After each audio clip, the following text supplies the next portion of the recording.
하나님의 말씀 함께 보십니다. 신약성경 누가복음 4장 24절부터 30절까지 신약성경 94쪽 누가복음 4장 24절부터 우리 함께 천천히 공독합니다. 또 가라사대 내가 진실로 너희에게 이르노니 선지자가 고향에서 환영을 받는 자가 없느니라.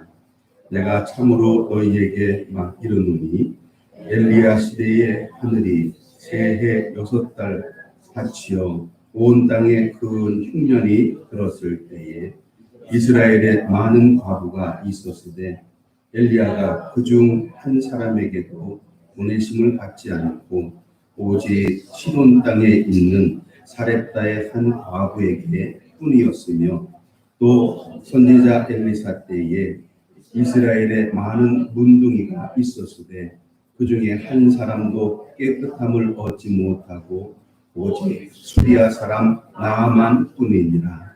해당에 있는 자들아 다 분이 가득하여 일어나 동네 밖으로 쫓아내어 그 동네가 건설된 산 낭떠러지까지 끌고 가서 밀쳐 내리치고자 하되 예수께서 저희 가운데로 지나서 가시니라. 아멘. 할렐루야. 우리 옆에 분하고 인사하시고 잘 되고 있습니다. 기도하면 됩니다. 성령님이 하십니다. 우리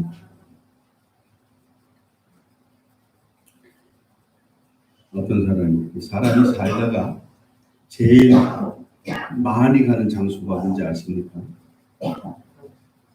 화장실. 어떤 분이 공중 화장실을 갔습니다. 근데 화장실 앞에 이렇게 써 있더랍니다. 오늘 당신에게 좋은 일이 있을 겁니다. 그냥 흔하게 그림이나 또 뭐 이런 시나 이런 것들이 대부분 있는데 딱 한 줄, 오늘 당신에게 좋은 일이 있을 겁니다. 근데 그 글을 읽고 나서 정말로 좋은 일이 있을 것 같아요. 나와서 집으로 가는 길도 좀 비가 오고 요즘처럼 온 천지 습기가 칵하고 근데 그런 날씨조차도 온화하게 느껴지고 그리고 그 말 한마디 때문에 갑자기 웃음이 뭐 때문에 웃는지 자기도 몰라요. 그냥 웃어요. 오늘 당신에게 좋은 일이 있을 겁니다. 빛이 붙는 것도 아니고 그냥 웃어요. 오늘 저와 여러분에게 좋은 일이 있을 겁니다. 예수님의 생명력이 우리에게 깃들어서 육체의 치유와 또 영혼의 강건함까지 이룰 수 있도록 성령님께서 인도하실 줄 믿습니다. 한 사람이 또 등산을 했습니다. 근데 우리나라 산은 참 좋아요. 아무리 높은 산도 정복이 안 된 산이 없지요. 그리고 아무리 높은 산도 이제는 길을 다 깔아놔서 힘들고 어려운 바위 부분도 이 동아줄을 다 묶어놔가지고 가기가 참 좋아요. 그런데 지금 소개하는 산은 미국 산입니다. 미국은 한 주가 우리나라의 10배 이상 되는 그런 땅을 가지고 있는 나라죠. 그런 주가 미국에만 50개 주. 그런데 그 중에 한 주에서 산에 올라갔는데 산 이름은 알지만 어디가 어딘지를 알 수가 없어요. 근데 이분은 원체 탐험가 정신이 있어가지고 올라가서 이렇게 다니다가 한 꼭대기쯤, 꼭대기도 진짜 꼭대기가 아니고 한 정상을 만나면 또 다른 정상들이 보이죠. 산에 가신 분들은, 가보신 분들은 알아요. 다 올라왔는 줄 아는데 더 높은 산이 있잖아요. 근데 정상인 줄 알고 갔는데 바위 옆에 너무나 힘들어서 앉아서 쉬려고 이렇게 보니까 해골이 있더래요. 해골. 해골 그러면 우리는 머리 위만 생각하는데 온 몸이 고스란히 다 있더래요. 다 있는데 보니까 손뼈가 있는 그 옆에 뭔가 황금으로 빛나는 게 있더라는 거예요. 이름이, 이 사람은 좀 광물 이쪽으로 지식이 좀 있어서 산을 많이 다녔기 때문에 그래서 지식이 좀 있는데 딱 보니까 그게 황금이 아니고 우문석이라는 그런 황금처럼 보여지는 돌이라는 거예요. 아마도 그것 때문에 이 사람이 죽은 것 같아요. 이 사람은 돌에 대한 지식이 있었는데도 불구하고 쓸모없는 돈이라는 걸 알면서도 햇빛이 비추고 황금빛이 팍 나오니까 그냥 그거를 무거워도 배낭에 넣고 다니기 시작합니다. 그러면서 마음속으로 생각 속에서는 나는 지금 큰 황금을 가졌으니까 스스로 착각하는 거예요. 나는 마음속으로 큰 황금을 가졌으니까 나는 곧 부자가 되고 행복해질 거야. 그런데 그 돌을 지고 가는 길은 너무나 힘이 듭니다. 걸어가다가 지쳐서 산속에서 길을 찾지 못하고 그리고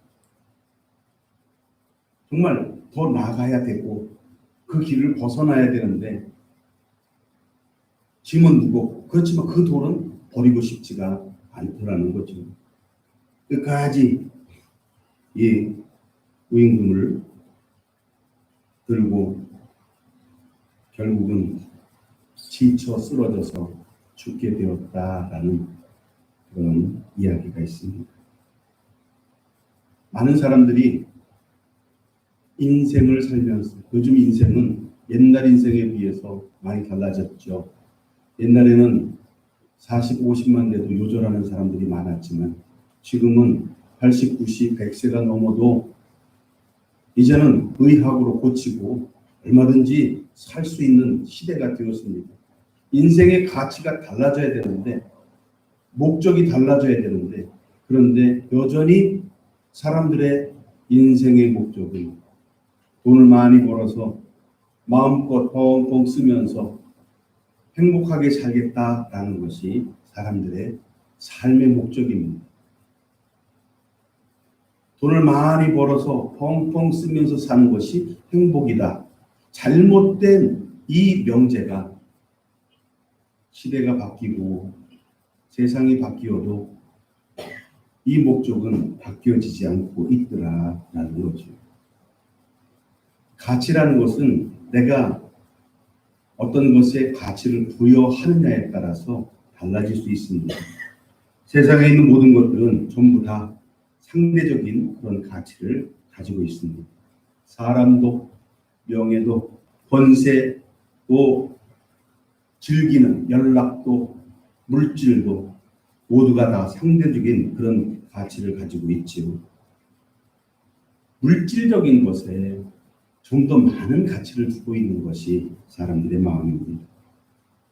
성경을 비교해서 보면 이스라엘 백성들이 애굽에서 나와서 그래서 광야 생활을 할 때에는 하나님께서 안식일을 제외하고는 날마다 만나를 주셨습니다. 이들 중에서 욕심을 내서 저장해 두고 먹으려고 했지만 저장해 두었던 것은 다음 날이면 썩어서 먹지 못하게 되었다라고 기록이 되어 있습니다. 만약에 감사하는 생활은 없었을 겁니다. 얼마나 많은 사람들이 하나님께서 주신 것이다 라고 기억했을까요? 매일매일 만나를 거두어 드릴 수 있으니 하나님의 은혜라는 것을 매일매일 수고하면서 하나님 앞에 예배 드리게 되는 거죠. 하나님 이스라엘 백성들이 날마다 하나님을 의지하고 하나님 앞에 나와 감사하기를 원하셨던 겁니다. 시편 23편 잘 알죠. 1절에 보면 여호와는 나의 목자시니 내게 부족함이 없으리로다. 내게 부족함이 없으리로다 라는 말이 있는데 여기에 남는다 라는 말은 없습니다. 하나님의 은혜도 때를 따라 적당하게 주시는 줄 믿습니다. 그래서 우리들이 한 달, 두 달 교회에 안 나와도 넉넉하게 살 수 있도록 은혜를 주시지는 않는다는 거예요.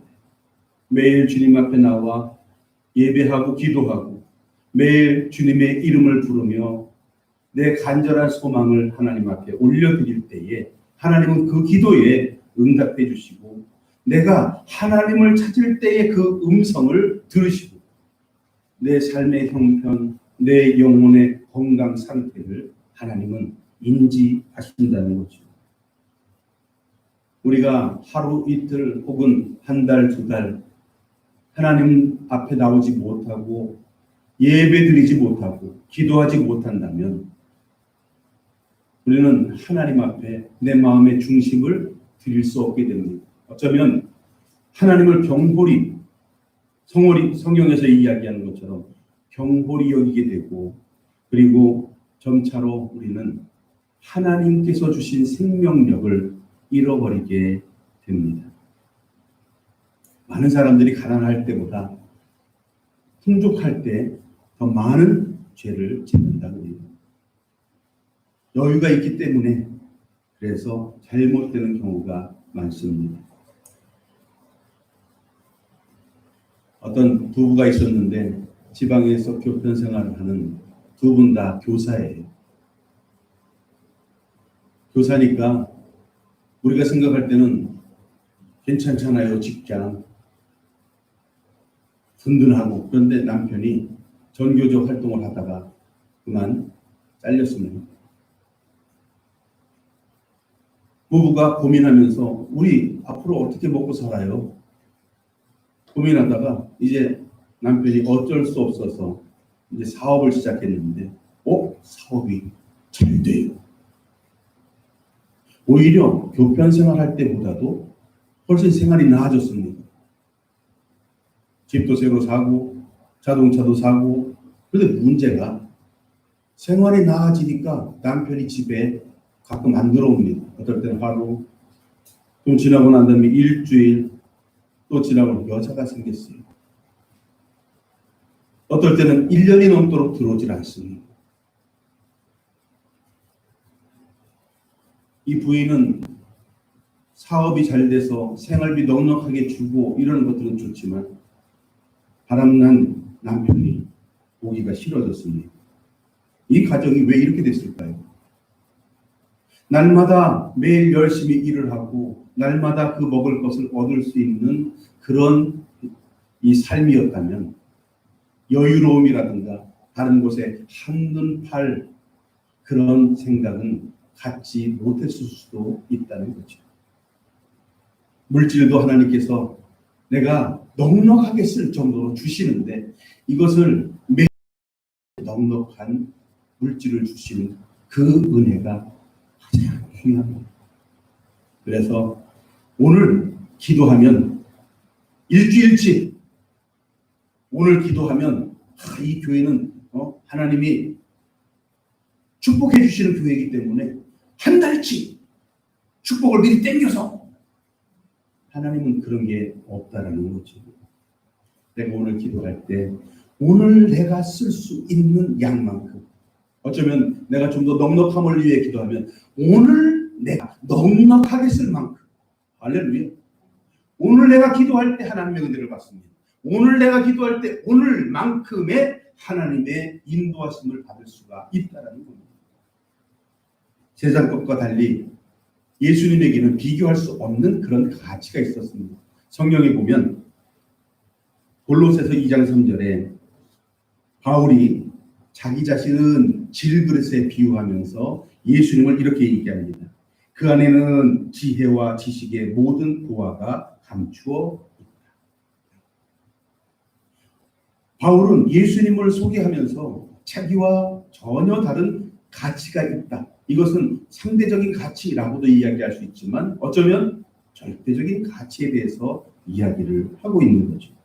빌립보 3장에서도 바울은 이야기합니다. 무엇이든지 내게 유익하였던 것을 내가 그리스도를 위해 다 해로 여길 뿐더러 모든 것을 해로 여긴다라고 그렇게 말을 합니다. 예수님 안에 어떤 보화가 감춰져 있을까요? 성경은 이야기합니다. 진리의 보화가 있다고 이야기합니다. 요한복음 1장 14절에 말씀이 육신이 되어 우리 가운데 거하시며 시작. 우리가 그 영광을 보니 아버지의 독생자의 영광이요 은혜와 진리가 충만하더라. 아멘. 예수님은 하나님의 육신을 입고 오신 분입니다. 말씀이 육신이 되신 분이라고 이야기를 합니다. 진리 자체가 되신 분이 우리 예수님이에요. 그런 예수님의 가르침은 바리새인, 서기관, 율법학자 모든 사람들에게까지 심지어 한 나라의 왕에게까지 그 영향력을 끼칠 수 있는 은혜와 진리가 충만했다는 것이죠. 또 예수님 안에는 보화가 감추어 있다고 이야기를 합니다. 요한복음 14장 6절을 함께 읽겠습니다. 예수께서 가라사대 내가 곧 길이요 진리요 생명이니 나로 말미암지 않고는 아버지께로 올 자가 없느니라. 아멘. 요한복음 11장 25절에 보면 예수께서 가라사대 나는 부활이요 생명이니 나를 믿는 자는 죽어도 살겠고 무릇 살아서 나를 믿는 자는 영원히 죽지 아니하리니 이것을 네가 믿느냐. 아멘. 이것을 네가 믿느냐. 예수님 안에는 은혜와 진리, 영생과 보화가 감춰져 있다라고 이야기합니다. 그런데 이것은 하나님의 비밀이라고도 기록하고 있습니다. 예수님 안에는 천국의 보화가 숨겨져 있습니다. 마태복음 13장 44절에 보니까 천국은 마치 밭에 감추인 보화 같으니 사람이 이를 발견한 후 숨겨두고 기뻐하여 돌아가서 자기의 소유를 다 팔아 그 밭을 샀느니라. 아멘. 밭을 갈다가 밭 속에서 보화가 나왔어요. 근데 그 밭이 내 밭이 아니에요. 땅 속에 다시 숨겨놓고 집주인한테 땅 주인한테 가가지고 이 밭을 나에게 좀 파십시오. 왜? 그 속에 보화를 봤기 때문에. 여러분 우리 예수님을 만나기를 그렇게 만나셔야 돼요. 어쩌다가 성경 읽다가 예수님을 만납니다. 어쩌다 기도하다가 예수님의 음성을 듣습니다. 어쩌다 기도하다가 꿈속에서 하나님이 내게 나타나셔서 말씀하십니다. 오 주여 하나님 드디어 만나주셨군요. 그리고 난 다음에 그때부터 성경책을 사서 읽고 왜? 그때 만난 그 감동, 그 기억을 다시 한번 느끼고 싶어서 여러분 수고하고 애쓰고 그리고 침노하는 자가 찾는다고 이야기했습니다. 하나님 만나시기를 소망하시기 바랍니다. 예수님의 음성 듣기를 소망하시기 바랍니다. 기도하면 반드시 응답받으시기를 주님의 이름으로 축복합니다. 기도하면 받아야 해요. 그런데 그 기도는 한 달치, 1년치가 아니라 오늘 받을 은혜. 그런데 그 오늘 받을 은혜를 내가 기도하지 못해서 못 받으면 오늘만큼의 축복은 날아가 버리는 겁니다. 하나님은 내게, 저와 여러분에게 오늘 받을 축복을 이미 예약해 주셨습니다. 기도하면 주시는데 나가면 만나를 거두듯이 하나님께서 미리 준비해 주셨는데 그걸 받지 못하고 있는 거죠. 요한복음 14장 2절 3절에 이렇게 기록되어 있습니다. 예수님을 믿고 따르는 사람들에게 천국이 예비되어 있다라고 말씀하시는데 함께 읽습니다. 내 아버지 집에 거할 곳이 많도다. 그렇지 않으면 너희에게 일렀으리라. 내가 너희를 위하여 처소를 예비하러 가노니 가서 너희를 위하여 처소를 예비하면 내가 다시 와서 너희를 내게로 영접하여 나 있는 곳에 너희도 있게 하리라. 아멘. 여러분 영원한 생명, 영생을 믿는 종교는 많습니다. 불교에서는 윤회한다고 그래요. 죽고 난 다음에 다시 살아난다 그래요. 다시 태어날 때에 사람으로 태어나면은 그 사람은 살아있는 동안에 그 인덕을 많이 쌓은 사람, 선을 많이 베푼 사람이라고 그래요. 그렇지 않고 사람으로 살다가 다시 태어났는데 강아지로 태어났어요. 그러면 그 사람은 살아있는 동안에 강아지처럼 사는 거예요. 뭔 말인지 이해가 되십니까? 어떤 사람은 다시 태어났는데 기렁이처럼 태어났어요. 기렁이로. 그럼 살아있는 동안에 뭘로 사는 거예요? 그런데 하나님은 그게 아닙니다. 하나님은 우리에게 영원한 생명을 가르쳐 주시면서 그러면서 우리에게 주시는 소망은 지금 살고 있는 세상은 세상적인 기준, 물질, 탐욕, 쾌락 이런 것들로 점철이 되어져 있지만 하나님이 만들어 놓은 진짜 세상, 하나님이 당신의 아들 예수 그리스도를 우리에게 보내면서 우리를 그쪽으로 인도해 주시는 하나님과 함께 살 세상, 그 영원한 세상을 소개하고 있는데 거기에는 냄새나지도 않고 썩어지지도 않고 변하지도 않는 오직 하나님의 은혜와 진리로 가득 찬 그곳을 소망할 수 있도록 우리에게 꿈을 주시고 있다는 겁니다. 예수님의 상대 가치를 우리는 기도하면서 예배하면서 성도는 닮아가게 됩니다. 성도가 하나님 앞에 가치를 인정받는 것은 생명 되신 예수님을 믿는 믿음을 보시고 인정하는 겁니다. 그래서 내가 하나님의 음성 듣기를 원합니다 라고 기도하는 것도 물론 좋아요. 그러나 하나님 앞에 먼저 인정을 받을 수 있는 것은 예수님의 이름을 많이 부르는 것이, 예수님의 이름을 진심으로 부르는 것이 가장 빠른 지름길입니다. 할렐루야. 할렐루야. 네. 저희 집에서 제가 뭘 먹고 싶잖아요. 그러면 요즘엔 잘해줘요. 근데 예전에는 저보다는 우선순위가 있었어요. 그래서 제가 머리를 씁니다. 일평아, 뭐 먹고 싶지 않니? 그럼 일평이가 얘기하면 금방 돼요. 할렐루야. 하나님도 마찬가지예요. 예수님의 이름으로 기도하면, 예수님의 이름으로 하면 적시를 좀 있습니다. 할렐루야. 믿음이 큰 자들을 믿음이 큰 자들을 보실 때 성숙한 믿음으로 하나님의 영광을 드러내는 그런 성도를 볼 때 하나님이 하시는 말씀, 우리 주님이 하시는 말씀 뭐라고 하냐면 네 믿음이 크도다라고 이야기해요. 근데 어떤 사람은 좀 반대로 믿음이 적어서 말씀대로 살지 못하고 또 좀 잘 실패하는 그런 사람들을 보시면서 주님은 이야기합니다. 책망하시고 때로는 야단치시면서 이 믿음이 적은 자들아. 여러분, 우리의 믿음은 예수님의 이름을 부르는 게 믿음입니다. 예수님, 예수님, 예수님, 예수님, 예수님, 예수님, 예수님, 예수님, 예수님. 하루에 10,000번 이상을 부르세요. 막 그냥 습관처럼 입에서 예수님의 이름이 튀어나올 정도로. 그리고 마음의 소원을 하나님 앞에 이야기하지 않아도 내가 예수님의 이름을 부를 때 하나님은 예수님의 이름을 부르는 나의 마음 상태를 알아채시고 내가 뭘 원하는지 알아채시고 오늘 받을 은혜를 허락하실 줄 믿습니다. 그래서 성도의 가치는 아주 상대적인 겁니다. 어떤 사람들은 구원을 얻되 불 가운데서 겨우 살아남은 것처럼 그런 구원을 받는 사람도 있고 어떤 사람은 좀 넉넉하게, 왜냐하면 믿음이 좀 큰 거로 넉넉하게 그렇게 좀 좋은 점수로 대학에 들어가서 이렇게 하는 것처럼 그렇게 구원을 받는 사람도 있습니다. 그러나 우리가 정말 바라기를 원하는 것은 예수님처럼 선지자처럼 하나님이 쓰시기를 원하는 그런 순교자들처럼 성령 충만해서 영혼 구원은 당연하게 따라오고 더 많은 사람들을 영혼 구원의 대열에 이끌 수 있는 그런 구원을 얻기를 원합니다. 믿음 생활하는 성도들이 은혜를 충만히 받고 또 큰 믿음으로 나가게 되면 주님 앞에서나 사람들 앞에서 저절로 존귀한 자로 여김을 받게 됩니다. 어떤 분이 교회를 열심히 다녔는데 남편을 여의었어요. 어린 2 자녀가 있습니다. 이른바 과부가 됐습니다. 그런데 남편이 사업을 하다가 망했기 때문에 빚을 잔뜩 남겨놓고 죽었습니다. 이분은 젊은 과부인데 아이가 2 딸린 과부예요. 먹고 살 길이 없어서 떡을 빚어가지고 떡을 팔러 다닙니다. 그런데도 주일날 교회는 열심히 나가요. 그 교회에 특별 집회가 있었습니다. 목사님이 이분이 꼭 참석했으면 좋겠는데 그래서 이야기를 하니까 목사님 제가요 저녁 늦게까지 떡을 팔지 않으면 먹고 살 수가 없습니다.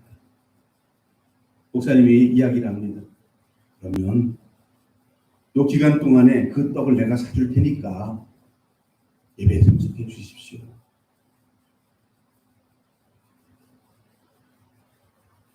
고마운 마음으로 참여를 했습니다. 하루, 이틀, 사흘째 되는 날.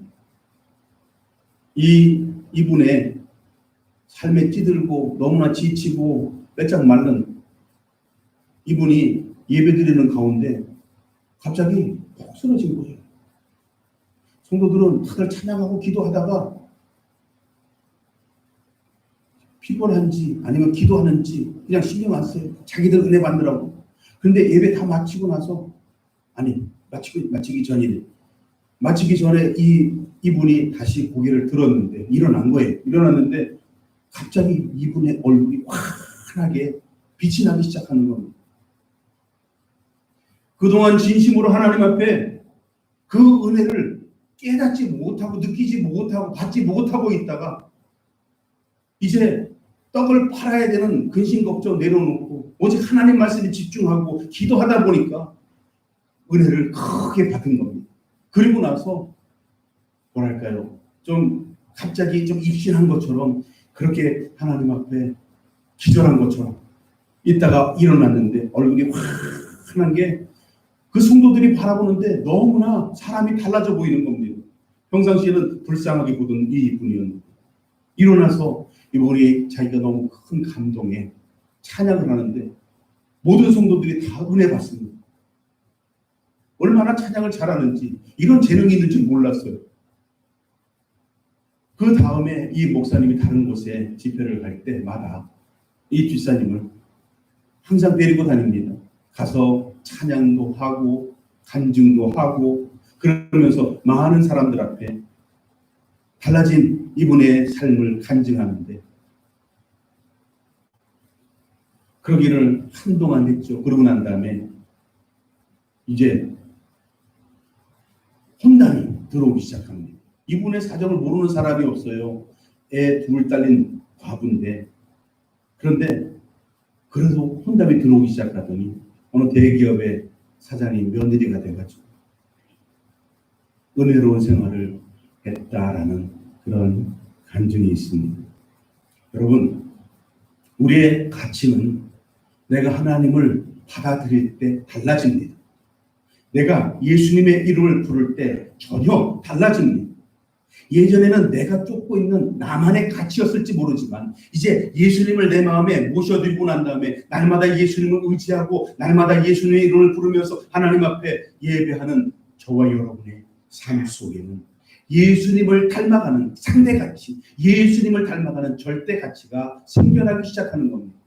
이전에는 나의 삶이 사람들이 볼 때에도 좀 불쌍하게 여겨질지 모르지만 그러나 예수님을 받아들이고 난 그 다음부터의 나의 삶은 많은 사람들이 보고 동경하며 나도 저분처럼 살았으면 좋겠다. 나도 저분처럼 근심 걱정 없이 살았으면 좋겠다. 나도 저분처럼 믿음 생활했으면 좋겠다. 라는 것으로 바뀌어질 수가 있다는 거죠. 우리가 예수님을 믿는다고 하면서 내 욕심이나 고집이나 세상 것으로 차 있으면 결코 좋은 그리스도인 될 수가 없습니다. 하지만 성경은 이야기하죠. 내 옛사람이 죽고 내 나쁜 버릇들이 사라지고 그리고 내 어떤 안에 예수님으로 가득하게 될 때에 그것은 성령 충만으로 나타나게 되고 하나님께서 나를 인도해 주시는 견인해 주시는 놀라운 축복의 역사가 일어납니다. 성령 충만으로 그리스도가 내 안에서 언제나 함께 하시는 그 삶을 영위하시기를 주님의 이름으로 축복합니다. 골로새 2장 7절에 보니까 거기에 말씀대로 하나님 앞에 예수님 안에 뿌리를 내리고 세움을 받고 그리고 믿음에 곧게 서서 감사함을 넘치게 하라 라고 이야기합니다. 이 삶이 저와 여러분의 삶이 되시기를 주님의 이름으로 축복합니다. 옆 사람하고 이야기합니다. 내가 받은 은혜를 다 당신에게 주겠습니다. 할렐루야. 그러기 위해서는 예수님의 이름을 불러야 해요. 할렐루야. 내가 원하는 게 있으면 누구를 찾아야 돼? 예수님. 내가 먹고 싶은 게 있으면 누구를 찾아야 돼? 예수님. 학습 효과가 별로 없어요. 하나님께서 보시는 가치는 어떤 기준으로 우리를 바라보실까요? 우리가 너무나 잘 알고 있는 축구선수 손흥민. 손흥민의 연봉이 얼마인지 아십니까? 연봉이 1,045억이래요. 그래서 우리 아버님께도 말씀드리고 너무 많은 거야. 그래서 좀 자세히 찾아봤어요. 그랬더니 이 손흥민 선수를 다른 구단이 가져갈 때 이적료라든가 이런 거 다 포함했을 때 가격이 1,045만 원, 5억만 원이 아니고 1,045억 원. 그래서 이제 연봉으로 따져보니까 손흥민은 연봉 한 해에 114억을 받습니다. 그렇게 따지니까 더 많이 받는 선수도 있더군요. 야구 선수 중에서 추신수 252억 원, 유현진 240억 원, 장성호 마이너스. 그런데 저는 이 자리에서 하나님의 말씀을 전하면서 부족하다라고 생각하지 않아요. 오늘 받을 은혜를 주신다고 하셨으니까 저는 오늘 예수님의 이름을 부를 겁니다. 할렐루야. 하나님 오늘 받을 은혜를 허락하여 주시옵소서. 많은 선수들, 많은 회사를 경영하고 있는 CEO 이런 사람들 연봉을 많이 받지만 그러나 그것은 세상적인 기준으로 볼 때의 재물이고 세상적인 기준으로 볼 때의 어떤 소유를 이야기하죠. 그러나 나의 소유가 나의 필요가 하나님으로부터 매일 그 순간순간마다 오늘 필요한 것들을 공급해 주시는 그 은혜를 받는다면 생각해 보십시오. 아무것도 부족한 게 없습니다. 부족한 것은 구하면 되니까. 예수님, 예수님, 예수님. 그때마다 허락해 주시고 축복해 주시는 그 은혜. 바로 이 은혜를 소개합니다. 그 은혜는 예수님의 이름을 부를 때 이루어집니다.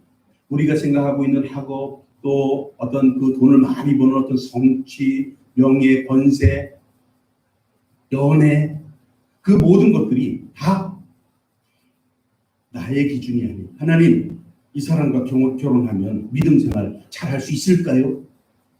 라고 먼저 물어봐야 해요. 하나님 앞에 나아갈 때에 우리는 그 삶의 가장 좋은 가치를 만들어낼 수가 있습니다. 시간이 조금 가지만 아직도 살아계셔요. 저희 고종 사촌 형님 중에서 큰 형님이 계시는데 이분도 나이가 많죠. 한 70 가까이 됐을 거예요. 젊었을 때 저기 남산 밑에 있는 그 대학교가 무슨 대학교죠? 한남대학교? 맞죠? 지금 옮겨갔나요? 한남대학교. 여기 법과를 나오신 분인데 이분이 연애를 했습니다. 근데 연애가 종교 때문에 여자 집안이 천주교에서도 우리 고종사촌 형님 집안은 불교에서 저희 부모님이 결사반대해가지고 이루어지지 못했어요. 근데 이 두 분이 신기한 것은 헤어지고 난 다음에도 서로 편지를 주고받는 그런 생활을 하십니다.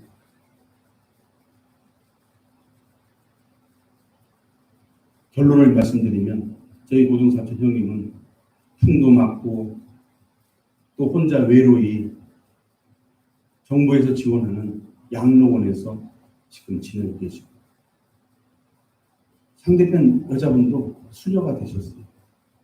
평생 결혼 안 하고 그리고 지금 생사는 알 길이 없습니다만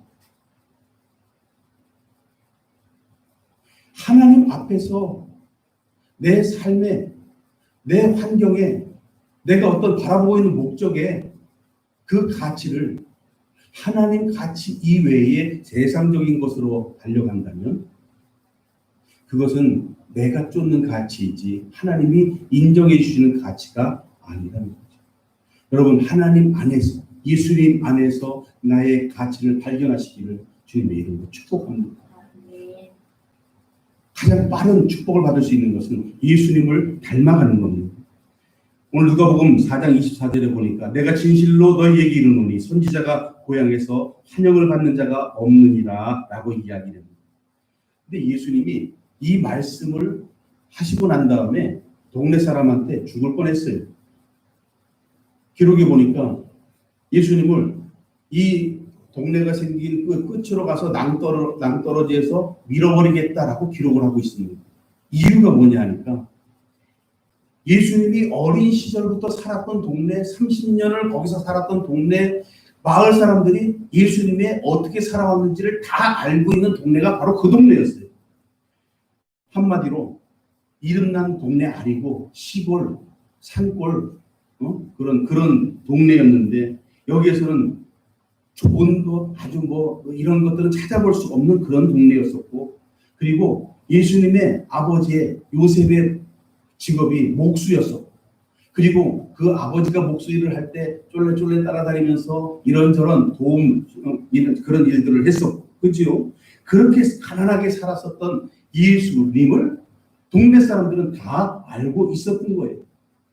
가난하고 아버지 따라다니면서 겨우 심부름이나 하고 그렇게 먹고 살던 예수님이 어느 날 갑자기 이야기하기를 나는 선지자, 나는 메시아라, 나는 하나님의 아들이다 라고 이야기를 하니까 엉뚱한 소리 한다고 가서 낭떠러지에서 밀어버리자 라고 이야기합니다. 그런데 한번 우리는 성경을 알고 있으니까 30년 전에 예수님의 모친 마리아는 천사의 소리를 듣고, 그리고 천사를 만나면서 성령으로 잉태된 하나님의 아들이다라는 그런 계시를 받았던 일이 있었습니다. 출산도 그렇게 했고요. 또 동방박사들이 찾아와서 경배를 했던 것도 다들 경험했던 사람들입니다.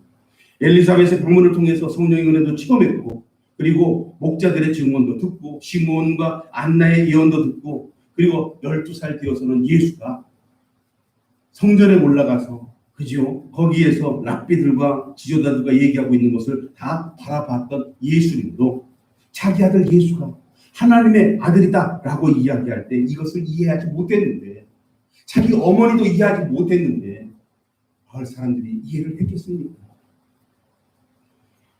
외형적으로 보면 믿을 만한 근거가 하나도 남아있질 않습니다. 고로새 2장 2절에 보니까 그리스도는 하나님의 비밀이다 라고 기록을 하고 있습니다. 하나님의 은혜와 성령의 계시 또 조명이 없이는 예수님을 나의 구주라 믿는다, 또 믿고 고백하는 거 어렵습니다. 그래서 교회 다니는 사람들이 처음에는 내 인생이 달라질 수 있다, 또 내 삶이 바뀌어질 수 있다, 그런 믿음으로 하나님 앞에 나옵니다. 그러나 그 어느 정도 여유가 생기고 난 다음에는 하나님에 대한, 예수님에 대한 절대 가치를 발견하지 못한 채, 다시 말하면 말씀의 은혜를 경험하지 못하고 기도 응답의 축복을 누리지 못하고 성령님께서 나를 인도해 주시는 그 축복을 경험해 보지 못하고 난 다음에 점점 하나님을 잊어가는 삶을 살게 되더라는 거예요. 분명히 교회 다니는 사람이었고 성도였는데 어느 순간부터 사단의 종로로 타기 시작하고 죄의 종이 되어서 주님과 대적하는 그런 삶을 살게 되더라는 거죠. 이런 사람들은요, 하나님 앞에서 가치를 인정받는 것은 고사하고 어쩌면 한탄의 대상이 되고 진노, 저주, 형벌의 대상이 된다라고 성경에서는 이야기합니다. 여러분, 기왕 예수 믿는 거 예수님의 이름으로 기도하고 응답 받으시기 바랍니다. 하나님이 기억하시고 성령께서 이끌어 주시는 삶을 사시기를 주님의 이름으로 축복합니다. 여러분, 하나님께서는 종종 믿는 사람들의 그 믿음을 시험하신다라고 이야기해요. 시험하신 후에는 꼭 하나님의 은혜와 사랑을 베푸신다라고도 기록하고 있습니다. 그러면 지금 힘들고 어려운 것은 하나님이 나를 시험하시는구나.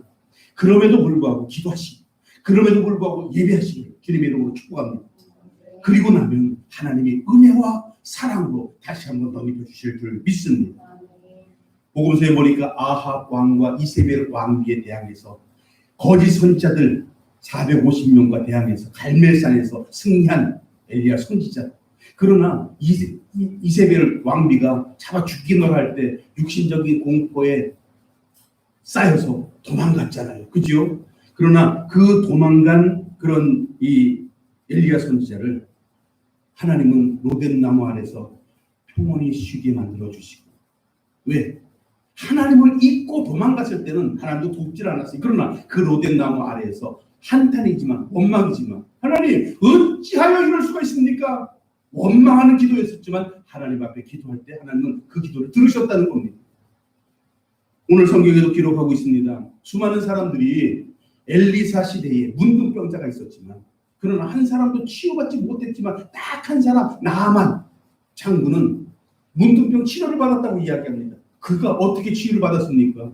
자기 종이 이야기하고 있는 그 소리를 듣고 엘리사 선지자를 찾아가서 그의 말을 듣고 그러면서 그 강물에 나일 강물에 7번 눈을 감느라 그러면서 뭐라고 했겠습니까? 하나님의 이름을 불러라 얘기했겠죠. 할렐루야! 네. 여러분 예수님의 이름을 불러야 합니다. 네. 예수님의 이름을 불러야 됩니다. 예수님 한번 불러봅시다. 시작. 예수님. 잠자고 있는 사람이 있어요. 다 같이 시작. 예수님. 이번에 3번 부릅니다. 시작. 예수님, 예수님, 예수님. 할렐루야. 이번에는 5번. 짜자짜자짜 5번. 시작. 예수님, 예수님, 예수님, 예수님, 예수님. 장난 같지만 우리가 부르는 이 예수님 안에 생명이 있습니다. 장난 같지만 이 예수님 부르는 이 나의 목소리의 이 떨림을 듣고 하나님 응답하실 줄 믿습니다. 내 안에 계시는 성령님이 다시 살아나시기 원합니다. 그 예수님의 이름을 듣고 하나님께서는 우리에게 은혜로 베풀어 주실 줄 믿습니다. 여전히 내 속에는 인간적인 불순종과 그리고 세상 것을 사랑하고 있는 모든 그런 어떤 기준이 아직까지는 남아있지만 그러나 오늘 하루 기도하면 오늘 베푸실 은혜를 허락하신다는 이 말씀을 믿고 오늘 분량의 기도를 하나님 앞에 올리시길 바랍니다. 오늘 분량의 예배를 하나님 앞에 올리신다면 예수님의 이름으로 이루어지고 성령님의 인도하심으로 우리는 이 세상에 부러울 것이 아무것도 없는 하나님이 인도하시는 가장 큰 은혜의 축복자 되실 줄 믿습니다. 기도합니다. 감사와 찬양을 우리 주님께 올려드립니다. 예수님, 예수님, 예수님. 오직 예수님의 이름으로 하나님 앞에 기도하며 성령님의 강력한 인도하심을 따라 하나님 이 세상 기준이 아닌 하나님이 주시는 축복을 받아 생활하게 하여 주옵소서. 예수님 이름으로 기도드리옵나이다. 아멘.